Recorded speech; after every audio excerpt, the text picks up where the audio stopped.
আসসালামু আলাইকুম। আমি Arif Ahmed, authorised representative, Dhaka stock exchange.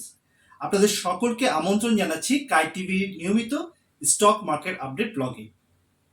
তো আজকের ব্লগে আমরা যে বিষয়টি নিয়ে আলোচনা করব সেটি হচ্ছে রেমিটেন্স আহরণে 2023 সালে বিশ্বের সপ্তম অবস্থানে বাংলাদেশ। তো অবশ্যই এটি একটি আশাব্যঞ্জক নিউজ।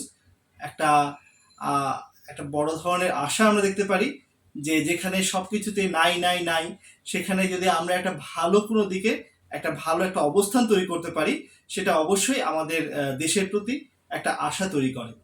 আসলে 2023 সালে বাংলাদেশ রেমিটেন্স এসেছে $22.16 বিলিয়ন, যা দেশের ইতিহাসে দ্বিতীয় সর্বোচ্চ।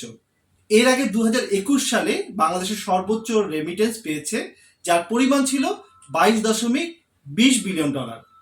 এরপর 2022 সালে তা 3.16% কমে দাঁড়িয়ে $21.50 বিলিয়ন। তবে গত বছর 2023 সালে তা আবার 3.08% বৃদ্ধি পেয়েছে। এর মাধ্যমে 2023 সালে বিশ্বের রেমিটেন্স আহরণে সপ্তম অবস্থানে রয়েছে বাংলাদেশ। অবশ্যই একটি ভালো নিউজ আমাদের জন্য। আর আমাদের পুঁজিবাজারে তো আসলে যখন কোনো ভালো নিউজ আসে আমাদের, বিশেষ করে আর্থিক বিষয়, সেটি অবশ্যই একটা রিফ্লেক্ট পড়ে আমাদের স্টক মার্কেটে। তো আলহামদুলিল্লাহ যে আমরা কিন্তু সামনে গত যে সপ্তাহটা চলে গেল সেই সপ্তাহটা একটা ভালো একটা মার্কেট দেখেছি, একটা ঊর্ধ্বমুখী মার্কেট দেখতে পেয়েছি। আসলে সামনে কিন্তু যে সকল নিউজগুলো আসবে, যে সকল খবরগুলো আসবে, সবই কিন্তু পজিটিভ আসার কথা। কারণ আমাদের যারা রেমিটেন্স যোদ্ধা রয়েছে তারা কিন্তু, আপনারা স্মরণ করবেন, 2020 সালে যখন একেবারে পৃথিবীর সব দেশের ইকোনমিক্স ঋণাত্মক ছিল, ঠিক সে সময় কিন্তু বাংলাদেশের রেমিটেন্স কিন্তু পজিটিভ ছিল। অর্থাৎ সে সময় কিন্তু বাংলাদেশের রেমিটেন্স বৃদ্ধি পাচ্ছিল। এর একটা বড় কারণ ছিল আসলে আমাদের যারা রেমিটেন্স যোদ্ধা রয়েছে তারা কিন্তু একটা বড় ধরনের ভূমিকা পালন করেছিল সে সময়। আর রেমিটেন্স যোদ্ধা শুধুমাত্র যে যারা বাইরে ছিল তাদের কথাই বলবো না, বাংলাদেশে এই দেশের ভিতর থেকে যারা ফ্রিল্যান্সিং এ কাজ করেছে, যারা ব্লগিং করেছে, বিভিন্নভাবে ডিজিটাল মাধ্যমে কাজ করেছে, তারাও কিন্তু ঠিক এইভাবেই বাইরের দেশ থেকে তারা বৈদেশিক মুদ্রা অর্জন করেছে। আর এই মুদ্রাটা কিন্তু আমাদের রেমিটেন্স হিসেবেই দেখানো হয়। সো আসলে আমাদের দেশে যারা তরুণ প্রজন্ম রয়েছে, বিশেষ করে তাদের কথাই বলবো, তারা কিন্তু আসলে একেবারে যোদ্ধা হিসেবে, আমাদের অর্থনীতির যোদ্ধা হিসেবে কাজ করে যাচ্ছে। তো আসলে আমাদের দিক থেকে আমরা যদি দেখতে চাই যে আসলে আমাদের দেশে কিন্তু অনেক অনেক পজিটিভ দিক রয়েছে, কিন্তু আমরা যখনই আসলে সকালে খবরের কাগজটা খুলি বা স্টক মার্কেট নিয়ে আমি যখন কোনো সময় টপিক চুজ করতে যাই, তখন কিন্তু বেশিরভাগ সময় যেটা পড়ে চোখে সেটা হচ্ছে সবই নেগেটিভ নিউজ।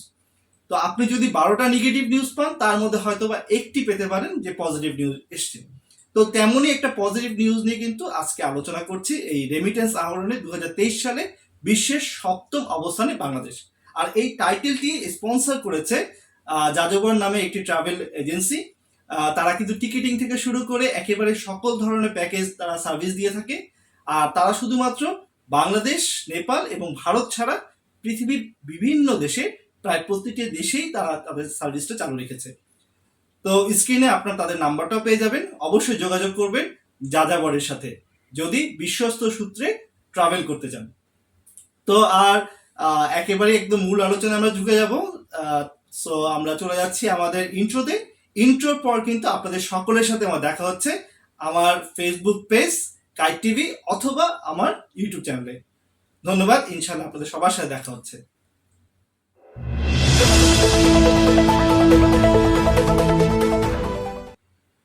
অসংখ্য ধন্যবাদ আমার ইউটিউব চ্যানেল কাইট টিভি অথবা আমার ফেসবুক কাইট টিভি পেজে আসার জন্য। তো যদি চ্যানেলটিতে নতুন এসে থাকেন তবে অবশ্যই যেটি করতে হবে, বরাবরের মতন যদি ইউটিউব চ্যানেলে আসেন তবে চ্যানেলটিকে সাবস্ক্রাইব করে রাখবেন। আর যদি ফেসবুক পেজ থেকে দেখতে থাকেন তবে অবশ্যই পেজটিকে ফলো দিয়ে রাখবেন। আসলে ঠিক ইন্ট্রোর আগে যেমনটি বলছিলাম যে আসলে আমরা সপ্তম অবস্থানে রয়েছি আমাদের রেমিটেন্সের আহরণের দিক থেকে। তো বিশ্বব্যাপী কিন্তু রেমিটেন্স নিয়ে কাজ করা the global knowledge partnership on migration and development তথা নোমাদ এই সম্প্রতি প্রকাশিত প্রতিবেদনে ও ডাটাবেজের তথ্য থেকে দেখা যায় কয়েক বছর ধরে বিশ্বব্যাপী রেমিটেন্স প্রবাহ উচ্চ প্রবৃদ্ধির গতি 2023 সালে কিছুটা হলেও স্রোত যায়। অর্থাৎ কিছুটা হলেও কিন্তু স্থির অবস্থায় এসেছে। এই সময় আসলে বিশ্বব্যাপী রেমিটেন্স প্রবাহ নামমাত্র বৃদ্ধি পেয়েছে। এর প্রভাব কিন্তু পড়েছে রেমিটেন্স আহরণকারী দেশগুলোর উপর। অনেক দেশের রেমিটেন্স প্রবাহ ঋণাত্মক ছিল। অর্থাৎ আমরা যেটা বুঝতে পারলাম যে আসলে 2023 সালে এসে কিন্তু রেমিটেন্স আহরণের পরিমাণটা একেবারে স্থির পর্যায়ে চলে এসছে। তবে বেশিরভাগ দেশের যেটা হয়েছে রেমিটেন্স কিন্তু ঋণাত্মক পর্যায়ে চলে গেছে।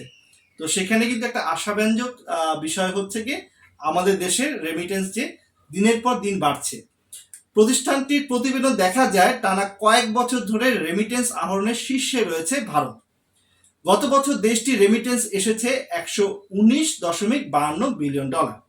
2022 সালে এর পরিমাণ ছিল $111.22 বিলিয়ন। অর্থাৎ গত বছর ভারতে প্রায় 7.5% রেমিটেন্স প্রবাহ বৃদ্ধি পেয়েছে। দ্বিতীয় অবস্থানে রয়েছে মেক্সিকো। রেমিটেন্স প্রবাহ গত বছর বৃদ্ধি পেয়েছে 7.22%। গত বছর দেশটির রেমিটেন্স পেয়েছিল $66.23 বিলিয়ন, যা 2022 সালে ছিল $61.45 বিলিয়ন। তালিকার তৃতীয় অবস্থানে কিন্তু রয়েছে আমাদের একেবারেই পাশের দেশ চীন।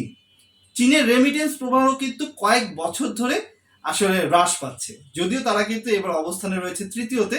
তবে তাদের কিন্তু দিনকে দিন কিছুটা কমে আসছে, কারণ একটা পর্যায়ে ডেভেলপ যে কান্ট্রিগুলো থাকে তাদের কিন্তু যে আর্নিং, যে রকম তাদের গ্রোথ, সেই গ্রোথটা কিন্তু সবসময় ধরে রাখা যায় না। সেটা কিন্তু একটা পর্যায়ে এসে একটা স্থির অবস্থায় চলে আসে, এবং স্থির অবস্থা আসার পর সেখান থেকে কিন্তু কিছুটা নেমে আসার সম্ভাবনা থাকে। ঠিক তেমনটাই কিন্তু ঘটছে আসলে চীনের সাথে। চীন আসলে একটা সময় একটা ভালো অবস্থানে ছিল, সেখান থেকে কিন্তু আবার কিন্তু রেমিটেন্সটা কিছুটা হলেও কমে আসছে। চতুর্থ অবস্থানে রয়েছে কিন্তু ফিলিপাইন। তো আর এবার আমাদের দেশের কথায় আসি, যে আমরা যদিও সপ্তম অবস্থায় রয়েছি। 2018 সালে বাংলাদেশ আবারও রেমিটেন্স প্রবাহ $15 বিলিয়ন ছাড়ায়। অর্থাৎ 2015 সালে কিন্তু বাংলাদেশ একটা সর্বোচ্চ একটা মাইল ফলক অতিক্রম করে, সেটা হচ্ছে গিয়ে $15 বিলিয়ন। এবং এরপরে 2019 সালে তা বেড়ে দাঁড়িয়েছিল $18.36 বিলিয়ন। এটা কিন্তু হিউজ একটা। এবং 2023 সালে তা $21 বিলিয়ন ছাড়িয়ে যায়। তো আসলে যখন এই করোনা মহামারী আসে, তখন কিন্তু ওয়ার্ল্ডের সব জায়গায় কিন্তু যেমন ইকোনমি একটা ধস নেমেছিল, সেখানে কিন্তু বাংলাদেশের ইকোনমি পুরোপুরি বিপরীত ছিল। ওই বছর রেমিটেন্স এসেছিল $21.75 বিলিয়ন। মূলত আসলে যেটা হয়েছে সেটা হচ্ছে করোনার কারণে অনেক প্রবাসী তাদের সঞ্চিত অর্থ দেশে পাঠাতে শুরু করায় পরপর 2 বছর উচ্চ রেমিটেন্স আসে। এতে 2021 সালে তা 22 বিলিয়ন ছাড়িয়ে যায়, আলহামদুলিল্লাহ। আর এই 2023 সালে এসে রেমিটেন্স আহরণে বাংলাদেশের পরের অবস্থানে কিন্তু ছিল জার্মানি। অর্থাৎ জার্মানির উপরে কিন্তু আমরা ছিলাম 2023 সালে। দেশটি 2023 সালে রেমিটেন্স পেয়েছে $20.43 বিলিয়ন, যা 2022 সালে ছিল $19 বিলিয়ন। অর্থাৎ গত বছরে জার্মানির রেমিটেন্স প্রবাহ 7.5% বৃদ্ধি পেয়েছে। তো যদি বলি যে জার্মানির ইকোনমি থেকে কিন্তু আমরা 2023 সালে অনেকটা ভালো করেছি, অ্যাটলিস্ট আমরা রেমিটেন্সের ক্ষেত্রে। আসলে রেমিটেন্স আমাদের যেমন গার্মেন্টস সেক্টর রয়েছে, আমাদের অন্যান্য সেক্টরগুলো রয়েছে, ট্যানারি শিল্প রয়েছে, আমাদের ঔষধ শিল্প রয়েছে, ঠিক এরা যেভাবে আসলে সাপোর্ট দিচ্ছে আমাদের রেমিটেন্সে, সবচেয়ে বড় সাপোর্টটা কিন্তু আসছে আমাদের বাইরে যারা আমাদের রেমিটেন্স যোদ্ধা রয়েছে, তারা কিন্তু সেই যুদ্ধ করেই আসলে আমাদের দেশে, যেমনটা আমরা শুনছিলাম যে করোনার সময় কিন্তু তারা আমাদের দেশের মানুষের কথা চিন্তা করে তারা যেভাবে অর্থ পাঠিয়েছে, তাতে কিন্তু আমাদের সেই সময় রেমিটেন্সটা পরপর 2 বছর বেশ ভালো গ্রোথ পেয়েছে। আসলে বাংলাদেশের মানুষরা যে কতটা পারিবারিক, কতটা পরিবার কেন্দ্রিক, তা কিন্তু বোঝা যায় যে আসলে এই সকল দৃষ্টান্তগুলো থেকে। কারণ যে সময় আসলে পৃথিবীর সকল মানুষ যে যার হিজ হুজ তত্ত্বে চলছে, ঠিক সে সময় কিন্তু বাংলাদেশের মানুষ কিন্তু কখনো পারেনি যে তার পরিবারের মানুষ না খেয়ে থাকবে আর আমি খালি শুধুমাত্র বেঁচে থাকবো আমার ঘরের ভিতর, সেটি কিন্তু কখনোই করা হয়নি, এবং সেটি কখনো কেউ করেও নি। আমি রেমিটেন্স যোদ্ধাদের সাথে যেমন যারা দেশের বাইরে রয়েছেন তাদেরকে যেমন সাধুবাদ জানাচ্ছি, সাথে সাথে আমাদের দেশে যারা আসলে ফ্রিল্যান্সিং এ কাজ করছে, এটাও কিন্তু একটা বড় সেক্টর। তারা কিন্তু এই দেশে বসেই ডলার আর্ন করছে, রেমিটেন্স আর্ন করছে, কারণ তাদের যে ডলারটা আর্ন হচ্ছে সেটাও কিন্তু বাইরে থেকেই আসছে। তো তাদেরকেও আসলে অভিনন্দন জানাতে হয় যে তাদের হাত ধরে কিন্তু আমরাও রেমিটেন্স, আমাদের যে রেমিটেন্স রয়েছে সেই রেমিটেন্সটাকে বৃদ্ধি করতে পারছি।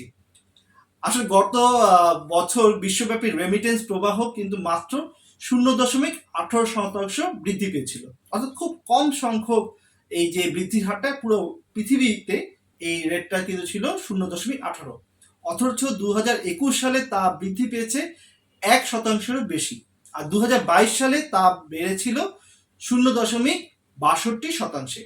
অর্থাৎ এই যে রেমিটেন্সের যে প্রবাহটা, আমরা যদি বলি যে আমাদের পৃথিবীতে একটা আর্থিক বিপর্যয় চলছে, ঠিক এমন সময় কিন্তু এই রিপোর্টটা আসাতে আমরা এতটুকু বুঝতে পারছি যে সেই যে খারাপ একটা দুরবস্থা থেকে কিন্তু পৃথিবীর ইকোনমিকটাই একটা ভালো অবস্থার দিকে আসছে।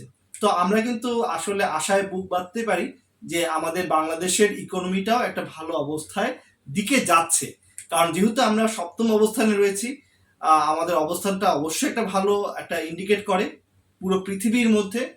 তো পৃথিবী যদি ইকোনমিক অবস্থা চাঙ্গা হতে থাকে তবে অবশ্যই সেই সুফলটা বাংলাদেশ পাবে, আর বাংলাদেশের ইকোনমি যদি ভালো সুফল পায় তবে কেন আমরা পুঁজিবাজারে আমরা কেন এত হতাশ হয়ে থাকবো?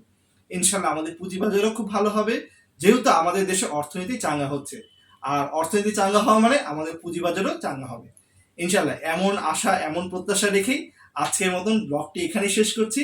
ইনশাল্লাহ আপনাদের সবার সাথে আবার কিন্তু দেখা হবে কাইট টিভিতে স্টক মার্কেট আপডেট ব্লগে। ততক্ষণ ভালো থাকবেন, সুস্থ থাকবেন, আর অবশ্যই আমার এবং আমার পরিবারের জন্য দোয়া করবেন। আল্লাহ হাফিজ।